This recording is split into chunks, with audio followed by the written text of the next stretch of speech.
Good morning, guys.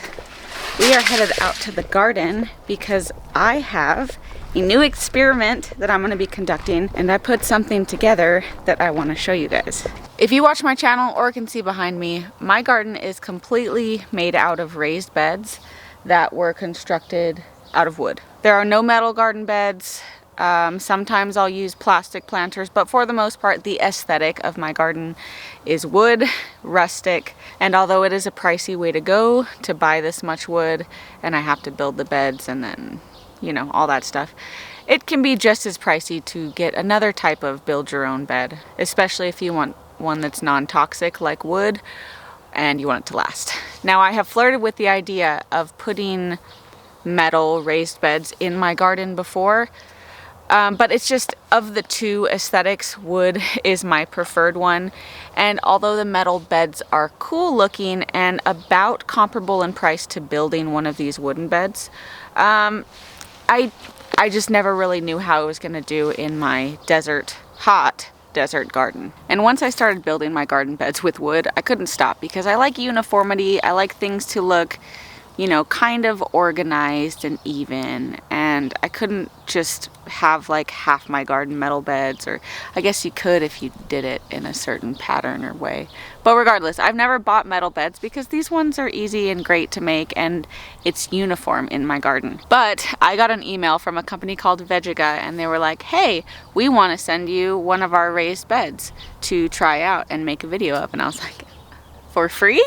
Absolutely, I'll do that. Which brings me to the giant metal bed now taking up residence in my garden. So now I have a metal raised garden bed that I get to do an experiment with that I've wanted to do for a very long time. One of my first apprehensions with buying metal beds when I started this garden years ago was I wasn't sure if the metal would soak up a lot of the sun's rays and just make the soil a lot hotter than a wooden bed would. Now, I didn't do any research into this or anything. I'm sure if I Googled for long enough, someone has done a study somewhere. I just didn't look into it and I liked wood better. But now I get to officially do this experiment because I have lots of wooden beds and one metal raised bed to compare with. And this metal bed that we're working with right here is 6.5 feet by 3.5 feet. I did configure it purposefully this way. There are, I believe, 9 different configurations you can make with this raised bed. But considering where I wanted it in my garden, this seemed like the best shape and most equal to the other beds in size, besides the fact that it's 17 inches tall. The bed was really simple to put together. I actually kind of made it complicated because when I first received the box, I unboxed the entire package, took it out, and started putting it together. And the color they sent me was vibrant orange, and I can't even blame it on them because I don't remember checking out and picking a particular color. So I'm not sure if they just sent me orange because it was a free product and it's overstock, so they're gonna send stuff that a lot of people don't order, or if I was just dumb and picked the wrong color or didn't pick a color at all. I don't remember picking a color. Regardless, I got vibrant orange, which does not match with my aesthetic at all. I'm very much earth toned. So after I started putting this together, I was thinking, oh, well, I can just paint it after the fact, now that I've already got half it together. And I kept working and I was like, that's such a dumb idea, Megan. Don't do that because this bed is movable. You can take it apart. If you end up moving properties, move somewhere else, you can take the soil out, take it apart, take it with you, as long as it's not too damaged. It's really cool that this could be a permanent bed for several years that you can move from place to place. So I needed to do this right, in a nutshell. I took it completely back apart. It was windy that day, so I couldn't paint. But the next day, I went out. We had some spray paint already, which was great. I didn't want to have to spend any money on this project. And it is John Deere green, but at least it's not construction orange. So I painted this guy, which went pretty quickly, and then put it back together. The putting together is very, very simple, guys. They provide you with all the nuts and bolts and washers, and you just screw it in. I tightened with my drill, And then they have this really cool like rubber piece that goes around the top of it, which is really simple to get on as well, and it's just gonna make sure you don't slice yourself open when you're gardening. And then they have these stabilizer bars that you can put in the middle. I'm not sure if I put them right. I didn't check the book before I put them on. But I'm not expecting to have too many problems with the bed bowing out, because I am not sure I'm going to fill it all the way up. See, my problem here is that instead of the normal 12 inches of bed that I have to fill, which already costs me over $100 to do, I now have 17 inches of bed to fill, because this is the 17-inch high garden bed, which I'm not sure I want to do this season. That is just a lot of space to fill. And I am going to fill it, not today on this video, but I will be planting this new metal garden bed out this season. Just not right now. I'm still wondering how I'm going to fill it, and I've been flirting with going to get city compost, the free stuff. I've used it before, and it's hit or miss. You never know what people are putting on their yard scraps. They could be using Roundup at home and just taking it to the city dump to be composted. And I do run an organic home operation. Also, the compost can be too hot sometimes, and you just never know until you put it on your plants. So I'm flirting with that idea, because if I did use that, it would be a completely free garden bed. That would be so cool. But then I'm also, you know, just worried about what kind of soil I could get. I've gotten really hot soil from the compost before. Frankly, I just don't trust it. But I will be filling it this year. I cannot say that it will be an ongoing experiment with metal bed versus wooden bed. I won't have like official findings until later on in the year, and that's because I want the soil in the metal bed to get a little bit established first.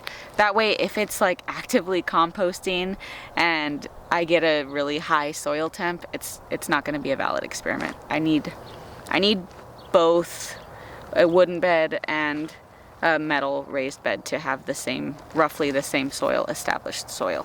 Goodness, I'm talking a lot. But yeah, so I'm excited. That's going to be a long-term future experiment. Metal raised garden bed versus wooden raised garden bed. And then for now, I just wanted to show you guys, talk about this Vegega garden bed. But finishing setting up this metal garden bed will take place over a course of several videos, because I'm still deciding on how I'm going to fill it.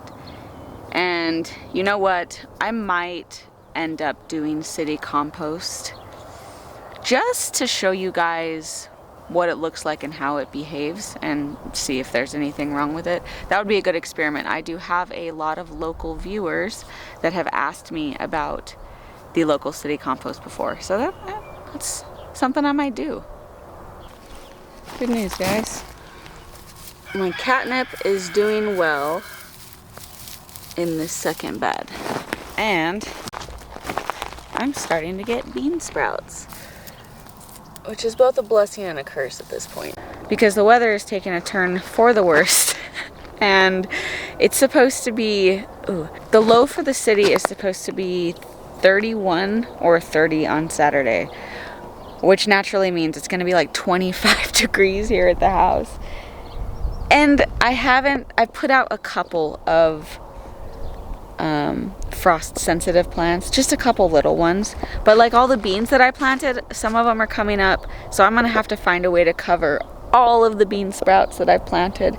And I should probably cover some of the perennials I planted. I've got milkweed out here, echinacea that I've planted, and although they are hardened off, they're not hardened off to 25 degrees, and I'm fairly certain that Saturday is going to be cold enough to kill some of these seedlings I put out here.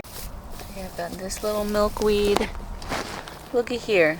I've got seedlings coming up. This was a flower I planted.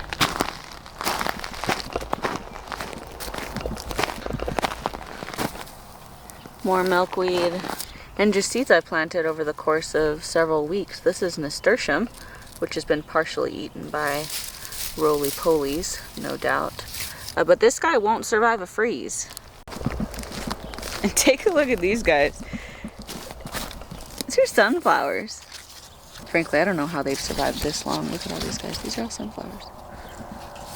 So I've got a fair bit of work to do on Saturday to make sure that nothing dies. And even then, low 20s. I don't know what I could do to cover these guys enough for the low 20s. Stick warm water bottles out here right next to the seedlings. That seems like a lot of work. I don't want to do that much work. Now, all the potatoes we planted are looking good. This row has some spottier germination. Let's see if the soil needs some watering. Definitely. Always. Soil always needs watering here in the desert. So here's the bed in relation to the rest of the garden. I think it's a good spot. I really didn't want it. I had thought about putting it right here, configuring it into a 5x5, because that's one of the options, because I do want a 5x5 in this corner. But I just couldn't reconcile the metal with all of this beautiful wood. So I put it over here on the far side of the garden, and I think it'll do just fine here. So I have a question for you guys, because I've been thinking about what I want to put in this bed, and I want to know if any of you guys have ever grown and or eaten Jerusalem artichokes. From my research, I feel like they would do okay here. They like the heat. We're not very humid, but they like the heat. And I've never eaten one, but it's a perennial crop that would give me food year after year. It might give me animal fodder from the tops when you cut them off. So I'm interested if anyone has eaten them. Really, I guess what I'm asking is not if I can grow them, because I'm just gonna grow them even if they say I can't. But if they're good, if they taste good. I know they're called fartichokes, but just want to know if they're decent as a food source, or because I don't want to spend a bunch of money on some tubers just to wait a year and find out that I don't like them at all. Let me know. But that's all I've got for you today, guys. If you've got ideas about what I should put in here, please feel free to pop it down in the comments. And if any of my local people, you know who you are watching this and you want to see me grab some city compost, definitely put that in the comments, because I'm probably going to fill the bottom of this the way I do with all my beds, which is possibly a little bit of wood chips or logs, some hay, some manure, just filler for the bottom. A sort of hugelkultur method just allows me to take up more space without using more soil. But it's those top layers that I want to get your opinion on. What do you want me to use? Do you want to see anything special? This is basically an experiment bed. This is a free experiment bed that we get to do whatever we want with, and I'm super excited about it. But give me your ideas down in the comments below.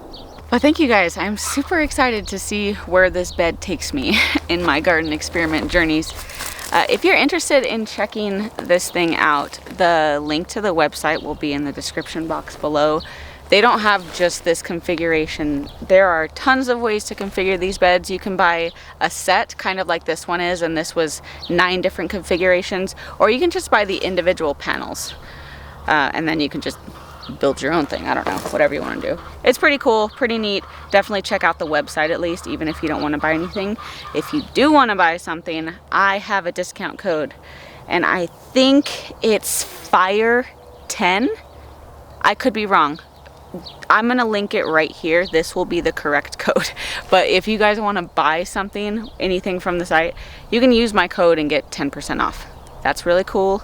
Do that. Don't forget the code if you buy something. Everyone loves a discount. But do your own research for now. All I can say about this bed is that it was pretty simple to put together. It seems sturdy, and until we get soil in it, I'm not sure if it's gonna bow or anything like that, but it seems fine. Guys, there's only so many ways to make a garden bed. But I'm gonna get to watering this garden because I still haven't fixed my drip irrigation system.